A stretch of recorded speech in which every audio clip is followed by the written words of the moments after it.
Conclusion. At its core, the best way to rest used by the world's elite is not merely a book about relaxation. It is a book about how to think clearly and live well in a world that constantly overwhelms the brain. Modern fatigue is not caused by physical effort alone. It is caused by continuous mental reaction. Information, comparison, and uncertainty keep the mind in a constant state of alert. Even when the body stops, the brain keeps running. This is why traditional rest often fails. Sleep restores the body, but not always the mind. Entertainment distracts us, but rarely resets mental habits. Vacations provide relief, but the same patterns return once daily life resumes. The inside of this book is simple and powerful. Real rest happens when we change how the brain relates to experience. Mindfulness is not an escape from reality. It is a way of meeting reality with clarity instead of resistance. From a neuroscientific perspective, mindfulness works because it quiets unnecessary mental activity.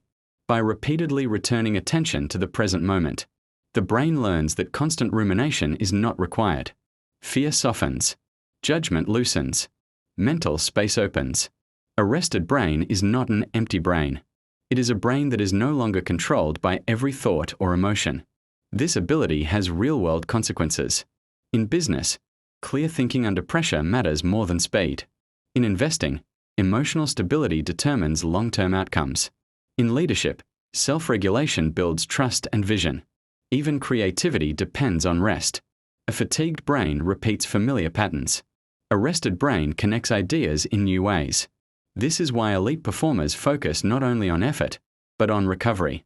They understand that sustainable performance requires sustainable attention. One of the most important messages of this book is that rest is a skill. You do not need to change your personality. You do not need hours of meditation. You do not need to withdraw from society. You only need to notice. Notice the breath. Notice sensation. Notice when the mind drifts, and gently return. Over time, this simple practice reshapes the brain. And as the brain changes, experience changes with it. In a world designed to fragment attention, the ability to stay present is a quiet form of strength. True rest is not avoidance. It is awareness. And awareness, once trained, becomes clarity. Thank you for listening. That's all for today.